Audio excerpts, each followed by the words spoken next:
Hello, listeners, and welcome to the latest episode of the AdQuick Advertising Podcast, a podcast that explores the intersection of culture, technology, advertising, all of the things that you care about.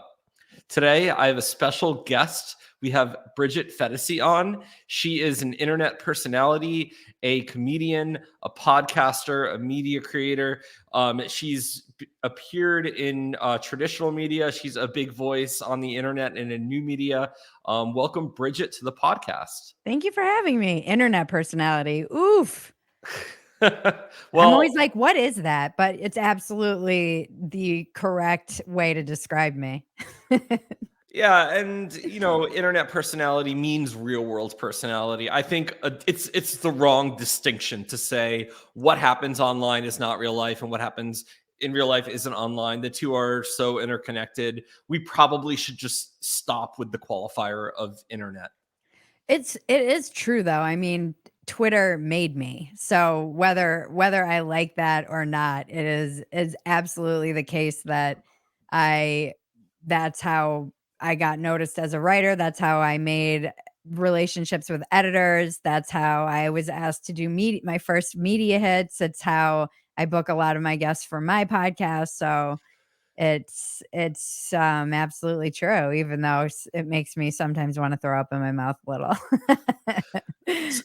So a good percent of our listeners already for sure know you from Twitter and X, from your appearances on podcasts, large and small. We thank you for doing our startup 30-ish episode podcast so far. It's obviously early days, but for those who don't know you, can you give the long or short, whatever you feel like, version of Bridget from unknown to Bridget being on the Joe Rogan Experience, like that journey? Sure. Well, I'll give you the short version. I was moved to Los Angeles in my 20s and wanted to be a writer on television shows. I was dared to do stand-up comedy, started doing stand-up comedy, and then I discovered Twitter really in 2013. I was on earlier than that, but I didn't quite get it. It didn't stick to me, and it was still so early that it was clunky. And then in 2013, something really stuck, and I found all of the comedians and the writers and the late night writers. And I realized, this is my tribe of people. And I had recently also got sober. So I had put all of my addictive tendencies into just practicing my writing. I realized it was a good place to really try topical jokes and get into the mix. And I just saw people interacting with one another in a way that I didn't know was really possible in my industry. And it was fun. It was a really good 2013 Twitter was very fun. And now X or whatever you want to call it. But at that point, it was Twitter. And so I started really devoting myself. I said I would kind of treat it like a job and train myself to write very pithy, funny quips and jokes. And I was also provocative in other ways. And then I started writing for Playboy in 2015. I was waiting tables, as you do when you're trying to make it in Los Angeles. And I got a job, begged for a job doing a weekly column. I wrote a few columns for them and they tested me out to do a weekly column. And then I started writing a weekly column for Playboy. And that put me very online in a way that I had not been online. And that suddenly I was part of this big discourse that we're all familiar with, but it's the discourse, capital D, or being very online in caps. I didn't go to college. So I dropped out my freshman year. I was paying for it myself. I knew that I wanted to be a writer. I didn't I after half of a year seeing how much debt I was in, knowing that I wanted to pursue a career in the arts, I realized this was a very bad idea, taking on that much debt, going into a very precarious I could either do what I wanted to do and take those risks, or I knew I'd end up in a job in marketing just to try and pay off my bills, which wouldn't have been horrible, but I knew pretty early what I wanted to do. And I knew that having that debt would force me to make decisions that I otherwise might not want to make. Now, I don't recommend to everyone a career path in the arts because it's terrifying. And if you're not up, you don't have the stomach for being broke all the time. it's not for everyone. But I did have the stomach for it, apparently. And so in 2015, it was really when I first finally started getting paid to do what I had been trying to do forever and had just been doing. I had a website. I started a company in 2006, Phetasy. It went bankrupt. I mean, I had been on a long journey of failure and determination for decades. And then that was really in 2015 what put me on a different path of writing. I started doing more opinion. My editor, Joe Donatelli at Playboy, at the time he was there, he's not anymore. He was I was so spoiled by him as an editor. He really helped me understand. I knew nothing. I didn't come from journalism, and I would be writing these opinion pieces or columns, and he's like, all great columnists are journalists, Bridget, because I'd be like, I'm not a journalist. And he would repeat that to me, and it really he drilled a lot of really great habits into me in early on in my career. And then the culture war, but I was very much like a 90s kid who stumbled into the culture war, basically literally out of a blackout. I had been drinking and trying to make ends meet. And then I didn't know anything. I didn't know what was going on. I didn't know any of the terms. I got put on a crash course in like cis hetero normative, all this stuff that people are internalized patriarchy. I was like, what are you people talking about? And my editors used to joke that I was the biggest bro on the staff at all of these male magazines that I would write for. And then I ended up doing stuff in like culture commentary and political stuff as everyone started losing their mind when Trump got the nomination, and found myself really caught in the crossfire of a lot of it. And now ever since then, I've watched waves of people kind of go through the same evolution that I went through. And then I started a podcast in 2018. Joe and I were friends from comedy. So he told me to start a podcast. And when I guess someone like Joe tells you to do that, you listen. And then I started my show Dumpster Fire, making fun of all of the news and basically being a satire of a satirical news show. So it's like a double negative or irony squared. And then I started another podcast with my husband, which has that's very new. It's about as old as this podcast, and it's got a very small but mighty audience. And now I just like to make content. I feel very grateful to be able to do what I do, even if it's still very precarious financially. I'm still not rich, but I get to do this stuff. So that's the shortish but longish version. Totally. And yeah, I feel like I followed you sort of through your whole journey. And I remember reading you probably before a lot of people knew who you were. And I'm like, Bridget's hilarious. Like you just always had like incisive commentary. And I feel like you were one of the few people that, as the world slowly lost its mind and got pushed to weird points in the Overton window, I would just read your feed. And you were one of the few people that sort of, someone said to me the other day, the internet is just such a great magnet for the rootless and for the people who come online with roots. Well, they're okay. And so I think, you mentioned that, you had just gotten sober. You sort of knew who you were before you went through this journey. And I think that's probably one of the reasons you're interesting. You're not, swept up in what insane people are saying on Twitter, X, TikTok, YouTube. Yeah, it's been interesting watching. Thank you for saying that. I feel insane. So, and but I do have a lot of things that ground me, and I'm not sure that everybody does. There it would be easy. I have a husband who's a therapist who can see when I'm either too online or hyper focused on something, or it's not. Even recently, the past couple weeks, with all of the horrific news coming out of Israel and Gaza, it's like my nightly routine has been binge eating Halloween candy in advance of Halloween and reading about atrocities. It's not a great late night routine. And I have people around me who are like, this isn't good. Why don't you read a book or go ride on the Peloton or do something not this? And that's helpful, because if I didn't, left to my own devices, it takes a lot of willpower to stop yourself, particularly from doom scrolling, I think, and getting lost in it. And I also think it's been there are moments where I've really had to check myself. So there were moments during this very strange transition that I remember very clearly. Someone I was saying, people keep saying, accusing me of being right wing, and I'm not right wing.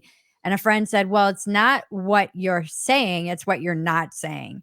And that really stuck out to me. It was something that it made me realize, am I basically getting captured by an audience without even realizing it? Because I think it is easy to have that happen. These algorithms are so powerful. They spend billions of dollars putting money and research. I remember when I went on Twitter, before I even started engaging in 2013, I found all these studies they had done on it. And I realized this is a powerful drug. I'm like, I know a drug when I see it. This is exactly what they're describing happens to the brain, is what happens when you do drugs.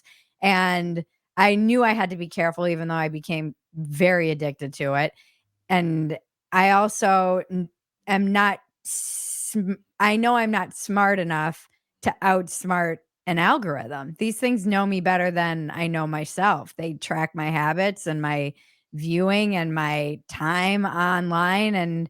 And so I need guardrails in the form of people that I love around me to pull me out. And there's also there was a time where there was a lot of money being offered to me, and it would have been great money, but it would have been like, oh, look at me, I'm that like person who left the left, and now I'm MAGA. There I could have cashed in on that easily. Selling Trump mugs. Totally.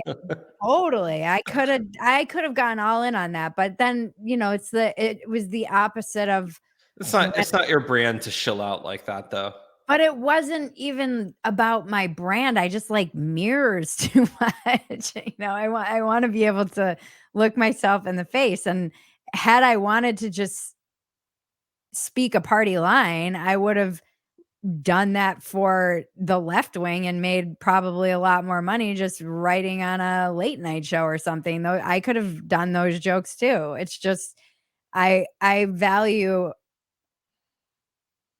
being able to say whatever I want to say, and not feeling like I can't say something because I'll lose my entire income or my audience. That is terrifying to me. You actually unintentionally answered the second question I had for you today. I was going to ask you about biasing your who you are and your original thoughts versus saying things to optimize for algorithms, and you kind of just said the answer anyway, so I'm going to skip that one. Well, Uh, it's easy to do. Let me tell you, it's easy like to like throw chum for your audience and see that get rewarded. I mean, there's clearly a playbook there when you see people like Mr. Beast running A/B tests on if his mouth is open or not, which is, probably a weird example because he's like the number one YouTuber and he's not being political. He's just like, what insane things can I do? Like, world's blankiest blank, or Right. the most people do something for $500,000. That It's probably, guy's like the Rain Man of YouTube, though. yeah, it's He's wild. he's like got he's tapped into the he's like trying to hack the algorithm. You know what kills me though? He's super wholesome too. He like does all Yeah. these nonprofit things, and there are still people that get angry at Mr. Beast, who's like feeding turkeys to people on Thanksgiving, or Yeah. paying for people's like laser eye surgery, or whatever else he does. It's like, how miserable do you have to be to find a way to be angry at that? Like, a kid from North Carolina who hacked YouTube to be able to get money to run contests and stuff. Like who cares, right? Like find a real enemy. Yeah, I think I do think there is that true sense in America in particular of we love building people up so we can kind of tear them down. And Like that's 25, he hasn't been built up yet. Let him go till at least 40, right? I mean, yeah, but I mean, he's on his way to being a billionaire, so it doesn't really matter how old he is. He's very wealthy and successful, and it's a little bit of that crabs in a bucket mentality. You want people down in the muck with you if you're not if it's so much, and I know this from being lost in addiction. It's so much easier to look around, blame people, take shots at people than to clean up your side of the street. And we see this even with our political parties. It's much easier to constantly be focused on what the other person is doing instead of cleaning up your room or cleaning up your life or cleaning up just your neighborhood. I mean, I always say this about these environmental activists who are like super gluing themselves to the sidewalks and the streets. I'm like, go clean a beach. That would be so much more powerful if you started a movement of people all over the world who cleaned up beaches. That would actually make a difference and be doing something. And you would, I mean, I've done things like that. It feels great. And you see a difference, but a that's lot a lot of them are, harder. yeah, a lot of them are anti-human. Back, we were both living in California, and like instead of building more housing, they're trying to protect burrowing owls. It's like we have a housing crisis. We have humans who need to live. The owls are probably going to be okay. It's just Yeah. like it just seems like there's a misplaced priority. When we should be helping each other, and yes, help the environment too. No one's against the environment, but it's like, I don't know. I feel like we get a lot of the triage points wrong. Like you said, go clean a beach. Like stop complaining into the ether about whatever. Well, Um, it's also more performative. Like it is performative. you clean a beach and you're not gonna get the internet yelling at you and the accolades and the people applauding you and the people who hate you, and you won't be this cultural flashpoint. You might just be a quiet person cleaning a beach, but who wants that They all in want the to follow Greta. They have the 16-year-old girl who's a big spotlight, and they're like, well, I should be like her, right? yeah. Yeah, that's what's interesting about this time is it's been fascinating. Again, it's something I think we all have to do a better job of is trying to maintain some sense of grounded humility, but that's very hard in a world where everybody's their own brand and you need to be like out there. And if you're trying to sell a book, they're like, what's your platform? And everybody care. I think I know from just experience that my small but mighty audience, they buy a lot, they do a lot. They when I tried to we raised $10,000 to get a boat for this NGO in South Africa. They needed the people who kind of are anti-poacher and protecting the parks needed a boat, and my little not a huge subscriber community came together and made it happen. And that to me is more valuable than having millions of people who won't spend a dime. Oh yeah. 1,000 tightly connected people. You have way more than that. But Kevin Kelly, who's a technologist, wrote like on the power of just having 1,000 true fans. So Yeah. you don't even need your size following. You just need a group of people that are super interested in whatever your cause is, and they'll commit to it beyond just sharing something. They'll actually show up at an event or donate to Mhm. a cause. So I have more questions regarding like actual the business side of a lot of what you do, because we have marketers and advertisers listening to this. And a simple question for you I had is, there's a lot of advertisers listening, especially young ones. How should they best work with someone who is iconoclast and creative like yourself, whether it's a brand partnership, sponsoring, even just approaching, being like, oh, Bridget's interesting, or even someone like you that, they might not have clear, they might not even be a person trying to monetize their life yet. Is there anything that an advertiser who's not a content creator could keep in mind? In terms of, sorry, do they want to make content, or you mean an approaching content creators like myself?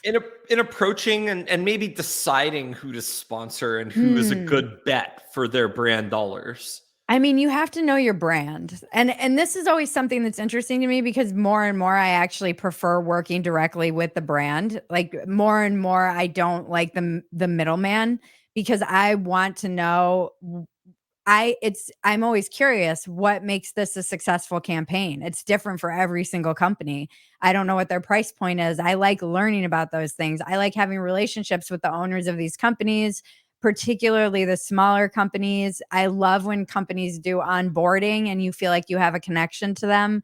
I've worked with a lot of the middlemen and the people who sell the ads, and there's that relationship, but it feels so disconnected. And I actually think I do a better job as a salesperson when I know the people whose product I'm selling. And they can reach out to me and say, hey, could you word this? Or is there something you can do? And so I actually more and more am trying to take the control back so that I can actually really get niche with every single brand about what they want. So I think it's knowing your brand, knowing that you can have a conversation about what you're looking for with your advertising dollars, what makes it successful. Some people just want brand awareness. Some people want, it's a specific product that they're trying. I worked with Fume, and they were doing a really cool holiday gift pack, and they wanted to really focus on that. Some people, it's just, like with Sheath, who I absolutely adore, and their small business in alignment with kind of our whole vibe as well. They are just kind of our everyday sponsor. We love them, and they've been around for a while, but as the industry has changed, as advertising dollars have changed, as the economy's changed, because I have a direct relationship with them, we've been able to make it consistently win-win-win for everyone. So if that means adjusting what my rate is, I think it's important I would stress, particularly if you're an advertiser who's working with smaller brands. I'm not talking about these massive brands, or new brands, to really try and have a relationship with the actual content creator. And the other thing I really love is just when they're passionate about their product, I think it helps. They're passionate about whatever products they're selling. Obviously, that helps us get excited about it too. Yeah, and I asked that question because I think a lot of marketers and advertisers need to understand better the people that they sponsor. And so the obvious recent example is Bud Light sponsoring Dylan Mulvaney, who I have no problems with Right. Dylan. I have no problems with Bud Light, but clearly that was not a fit. Clearly those Yeah. two did not belong together. And so I think what happened there, and I've had previous guests on the podcast who are more in tune with you're more in tune with the culture wars than I am, but basically you had someone on the Bud Light side who they thought it was their mission to infuse the parts of culture that they felt it was their sort of duty to infuse into their work and into their company with with whatever their brand dollars. and But yeah, go on, sorry. and so I was going to say, it seems to me that company has the easiest marketing job in the world. So the product with palm trees on the beach, great. Bud Light, or Good Times, beer and Good Times, easy to connect. And so I think, I guess my question to you is, they clearly had a big firestorm and lost billions of dollars in market cap and sales. But that sort of tactic can go both ways. It's sort of like playing with fire. So should brands engage at all in the culture wars? Should they be perfectly centrist, neutral, never get involved? Does it only make sense for like a certain brand, like a Patagonia, where it's like part of the mission? I'm just curious what your thoughts on that are. Oh, I have a lot of thoughts. I probably would have gone into marketing if I hadn't become a content creator, because I actually love it. And I'm fascinated with media and all of this interaction. And we've talked a lot about this on my podcast. And first of all, the reason I made the distinction of small brands when I was saying and not these large brands, is because the small brands aren't captured by these DEI incentives that are now being handed out, that I think all brands should just say, like, toss out. But companies get rewarded for hitting these marks, for being LGBTQ or whatever. And so they're kind of abandoning their fiduciary duty to the people who invest in them. And they're clamoring after this investment money because that score helps you get investment money. So that's a much larger conversation that is not really relevant to smaller brands. I also think you've got to have a tough skin. So if you are going to sponsor somebody like myself, I wouldn't consider myself a firebrand, but I'm not somebody who's necessarily going to say the like approved things that don't get you in trouble sometimes, which is, by the way, ridiculous, because I'm not saying anything that an average person wouldn't say or doesn't believe, but it's, not necessarily something that's approved by YouTube, our tech overlords. So you and a lot of these brands will read like 3 comments on Twitter and they'll freak out. It's like, you guys, you don't need to freak out because 3 people got angry at you on Twitter. If I freaked out every time 3 people got angry at me on Twitter, I would just be in a shell saying nothing. You have to have some more resilience than, even if it's a small mob, you've got to be able to stand up to that. And just basically, I mean, I have seen a lot of big brands do this. Generally, they're run by Europeans. This seems to be always the connective tissue. And they're like, piss off. We don't care about your stupid American culture war stuff. Like, go kick rocks. I think Trader Joe's had a thing where they were like, go kick rocks. Spotify, not run by an American. They were kind of like, go kick rocks. They there's a lot of companies that are willing to just say, all right, you can come for us, but this is our decision as a huge corporation. And one of the things Bud Light did that it was like they managed to make everybody mad. So instead of standing behind their position and saying, go kick rocks, this is what we're doing, they backtracked, and then they angered the LGBTQ plus whatever community. And so I think you have to be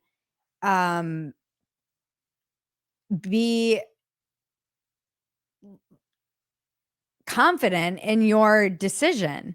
And if you're not confident in it, then you're probably making the wrong decision. And if you aren't going to be able to back it up and you're going to freak out and reverse it, then you probably shouldn't make that decision. You shouldn't make that partnership. So I think with smaller brands, if you are somebody that's a core feature of your brand is social justice or whatever, lean into that and partner with people who share that same messaging with you. And if you're somebody who's more of a renegade brand, or I think Black Rifle Coffee has done a pretty good job of sponsoring people that are in alignment with their kind of vibe of being provocateurs and being like an American individualistic brand. So know your brand, and also know your tolerance for for people's criticisms and pushing back, which seems very, very sadly low. Yeah. And kind of switching gears, I want to know your thoughts on, so that's the ad side of the equation, which I think is, I can't even remember a single Super Bowl ad from the last year. They're all so, they just don't take risks. But I'm curious because you've actually done a bunch of work on the media side, and I'm curious what your thoughts are on the fact that so much media now feels like they're just always trying to put a lesson into it. Like you can't just, Pandering. yeah, you can't just have an action movie. You can't just have a drama. They have to have some sort of almost high school guidance counselor-esque, messaging in. And it's sort of not necessarily the place of media companies. You're starting to see, like, in the new South Park special, they're going to push Yeah, back the on it. Pandaverse. I'm not going to ruin it for anyone, but It's so like, good. what's your take on? There's a lot of takes on why this is happening. I'm curious your specific view on what happened to what is an art form, right? Media is supposed to be an art form. It's not supposed to be like purely ideologically captured and trying to do a certain thing and steer a population in a certain direction, right? I mean, yes and no. It depends on the media. Advertising is very you're selling an idea, you're selling, it's like it's that famous, like, find out what your why is. And it's like the why of your company. And it's like Apple didn't just sell, computers and microchips and whatever. They sold an idea of who you were. And this is consumerism at its core. And this is why I love marketing. So we sold these ideas of what it was to be an American and what America was. And you had the Budweiser with the horses and the Christmas vibes. And I can understand why there was this push to expand what that looked like. Because even me, as a single white person who's, part of this, like, dominant culture or whatever you want to say, that is it, from the perspective of people who are saying it's good to, like, diversify, I would not be the person that they would be worried about. But I know that feeling of seeing Budweiser ads where everybody's gathered and with their friends at their Christmas party, feeling like, I don't have a group of friends like that. Ads can be, I think it was good to have that expanse into including more of the America as a melting pot. It's a crazy country. But then it got to the point where it was, like, almost comical. Now you will never see just, like, a white couple. Or, like, it's now, like you said, it's that every single ad needs to have some message of nobody wants, this is America. We don't want to be lectured to when we're watching our football ads. Like, people just want to tune out. Does anyone, it's like, do you know what the average American actually does or deals with when get up and go to work? And a lot of the people who make this country run, and they're working at waste management, and they're firemen, and they're making sure the power works. They don't need a lecture on diversity when they get home. They're working in diverse situations. They're on the job, talking shit with their coworkers. They don't need to come home and have Budweiser tell them that they're not being, woke enough or whatever. It feels like it's not your place. It's like when someone else is trying to discipline your kid, you're like, what are you doing? You're not, this is my kid. I'll raise them how I want. Americans, they're so resistant to that. I feel like the whole industry has lost its way in that sense. I think so too. It feels very high school guidance counselor is a good um Yeah. is a good parallel to what it feels like we now have in the adult world, which sort of was previously this, like, kind of in a bubble thing that would happen in academia, has sort of permeated with kind of bloated HR departments that are trying to tick off numbers for a score. And I think it's super admirable to have diversity. I just think that some of the ways that it has been done, it feels very inorganic. And in a lot of cases, what's happened is in an attempt to hit certain numbers, you have sort of the tyranny of the minority. Like we're doing things sometimes where it's like 0.1, we're doing something for like 0.1% of the population when like 99.9% of the population like doesn't have this problem or doesn't think about that. And it's not like that shouldn't be taken care of, but it's like we don't have to pivot all of the rest of society around like, the small percent. Well, Victoria's Secret is another perfect example of this. Another great example. Because recently there was an article and it was about how they're pivoting away from their sales collapse. They realized that putting all these diverse people in lingerie isn't necessarily going to sell lingerie, and that's not in line with their brand and what people think of them. They got rid of the angel. Like, I grew up, I'm 5'2". I will never be a supermodel.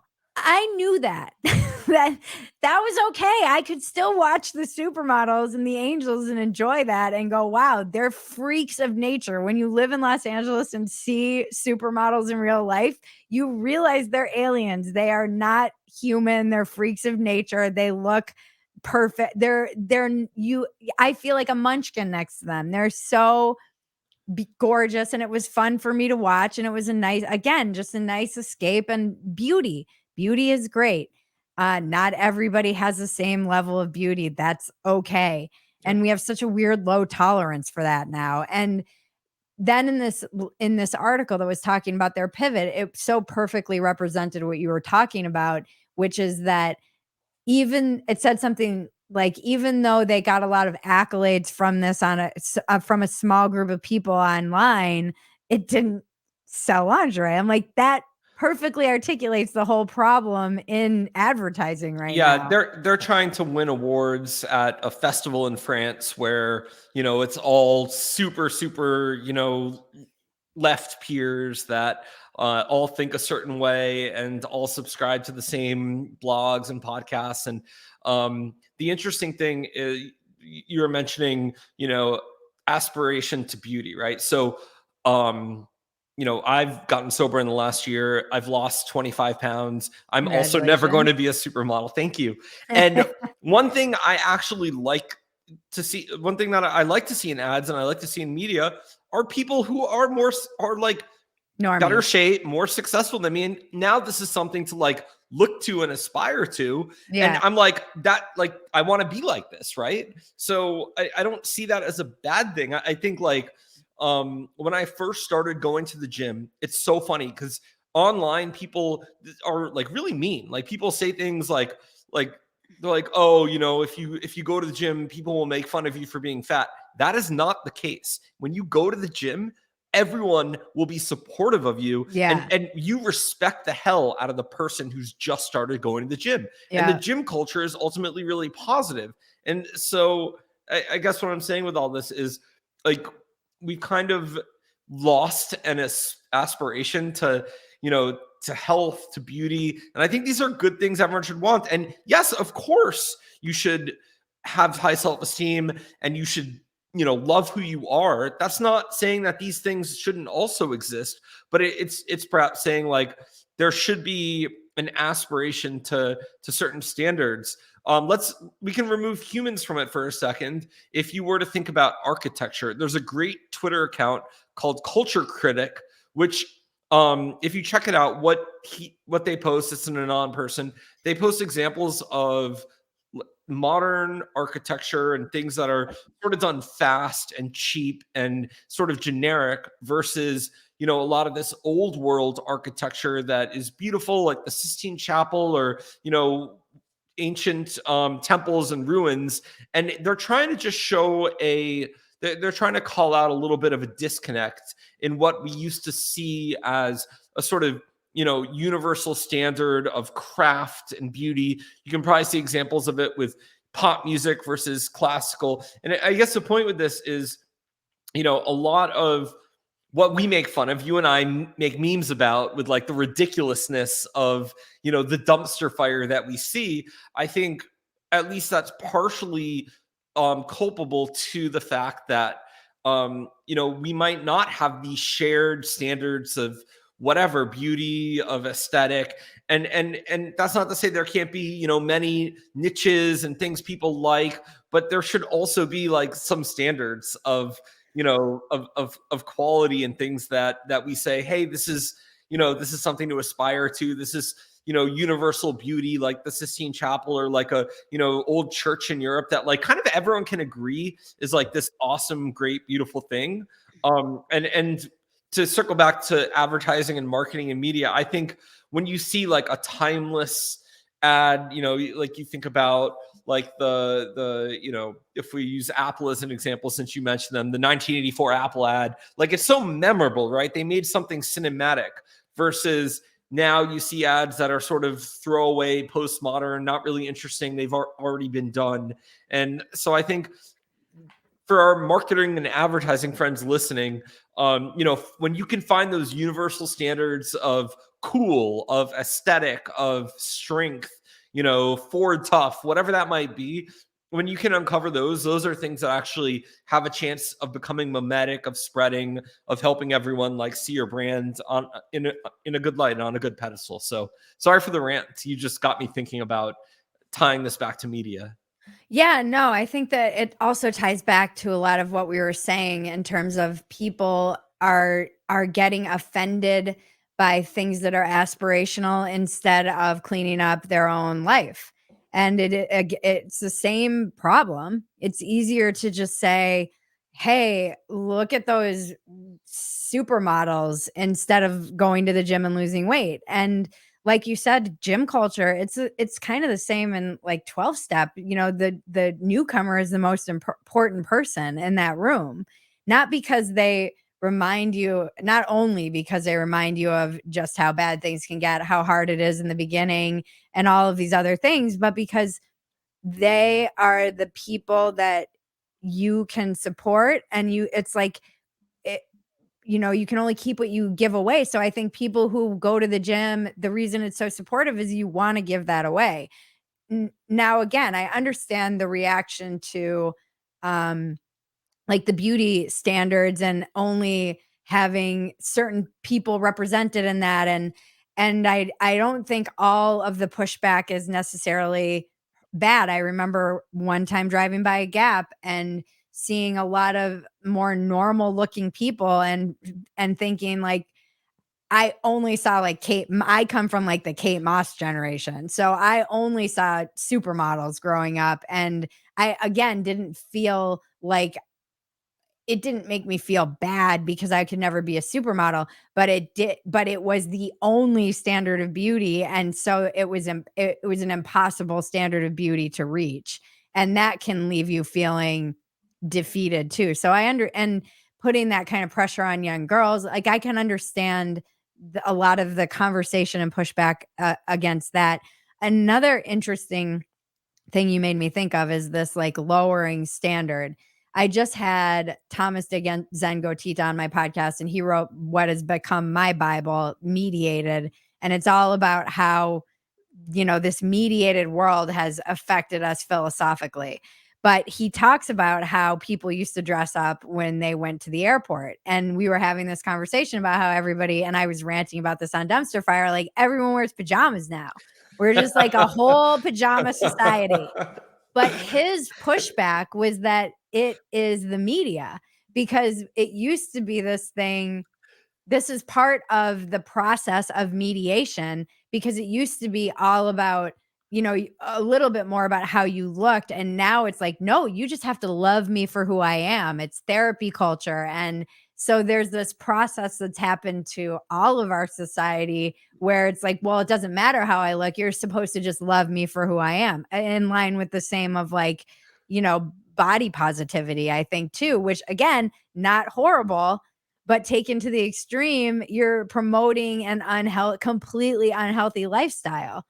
I'm stealing pajama culture. That is so perfect. And I mean, I'm Carol Markowitz, who is hilarious, she called it the pajama jobs. And then now I think it's just like a whole pajama culture. I'm so guilty because I actually love Lululemon, and it's like $300 like super comfortable pajama Just go pants, steal right? it. You can just steal from Lululemon now. Not in Texas. Back in California, you can. Not here. Don't steal anything here. Um, Pajama culture. That's I mean, my new favorite phrase. it But is though. your comment was also interesting because one of the things that actually helped me start to work out was I was given the message that I was fine just as I was because I'm a millennial. That's what my parents told me. And I think I shed most of that a while ago. I'm not entitled. I've worked hard. I've worked every day since I was 15, so I'm not like I guess the stereotypical doesn't want to work hard millennial. I actually really like working, but I think to whatever extent that you internalize that, what you have to internalize, yeah, you're great as you are, but you could be better, and that's it. It's not that you're not a wonderful human, and no one listening to this has done anything that bad, in the audience either. So it's like, yeah, you're fine, but I think it's when you realize, hey, you could be better in these ways, and especially about working out and going to the gym. One other thing that's helped me is I didn't get it at first. And then once you go for long enough, on the days you don't go, you really just feel like shit. Like you feel so much worse if you don't get exercise. So it's kind of like it's like almost the reverse of the habit of having alcohol where the pleasure and is all up front. This is, you have to do the thing and then you get the reward. So, you have to sort of reverse the mentality. And that's why I do think people who are leaving behind one habit, whether it's, eating poorly or drinking, like you have to replace it. And the thing you should replace it with is probably exercise. And it's like, if you do that, I think you're going to make it. Yeah, and I think too you're pointing to something else, and this ties back to this idea of architecture having we are a fast food, fast clothes, fast we're a culture of convenience. And I always talk to my friend about this because he is Jewish, and we would go to their dinner. And my God, being Jewish is so amazing, but it seems like so much work. And he and I were talking about this, and he's like, it is, but it's the things that are inconvenient. It's the things that take time and the things that kind of put you out. Those are the things that are truly rewarding. And delaying gratification, knowing that you're putting something off immediately for a longer benefit, we've really lost that as a culture. And I think if we want to get back to this, again, goes back to kind of cleaning up your side of the street, you have anyone who's quit anything, anyone who's had to break themselves of a habit, it all comes back to that delaying gratification or putting something else off.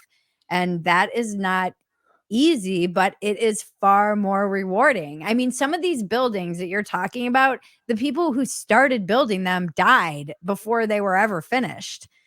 And they knew that that was going to be the case. Imagine that. Yep. That's crazy. It's incredible. Well, we're getting up to about the hour. Bridget, where can, and also regarding your message, I think any advertiser or marketer listening to this, that's absolutely a challenge for you, is to get people to maybe look further ahead and to help them build good habits. And hopefully a lot of your products like enable them to live such a life. Obviously, for like, if you're a marketer working on Peloton or something, you have a core product there. There's a lot of those types of companies. Poor Peloton. Yeah, they're probably not a good example, but iPad glued to a bike. I have one, by the way. I love it. I feel bad for them. What happened to them? But I think a lot of things, including us in the media, it was almost like when the entire music industry forced everybody to convert their music into CDs, and then the CD sales were forever overinflated because people were converting their entire music collection to the CDs, and then the sales were never like that again. That's like a lot of products that happened to, I think, in 2020, where people were locked up. They weren't spending their money on Taylor Swift. They were not spending their money out in the real world at dinners amongst people, and they had all this disposable income, and they were spending it on people like me and people and companies like Peloton, and it's not accurate. It's like that. I think everyone's seen like a bit of a drop off, and people like Peloton, I don't know why they didn't think that would never end, but they probably should have factored that into their calculations. Yeah. Like this Black Swan event that was very good for them was not going to last forever. Yeah, that's true. Well, I can confirm prices for like weights and stuff came back down because Yeah. I'm now a buyer of that. So Bridget, this has been awesome. I really appreciate you've given like this is a total different kind of conversation than we've had on this podcast. Usually it's like we're talking about, conversion rate optimization and, managing a marketing team. But I brought you on specifically to not talk about those things because I want my audience to hear all sorts of different perspectives on things. But where can listeners go to connect with you? You can go to Twitter, where I'm Bridget Phetasy. You can go to my Substack, bridgetphetasy.substack.com. You can go to YouTube, but if you want to reach out to me, just email me. Awesome. Well, Bridget, we will put links as well for everyone who is on YouTube and who isn't just listening to this while they're on their Peloton or while they're taking a hike with their dog. But thank you for coming on. And for everyone who is watching this, please also like, comment, and subscribe. I'm still doing the YouTuber thing. Thank you. And you will join us again next week, we hope. Yeah. All right. I would love to come back. Thanks for having me. Bye.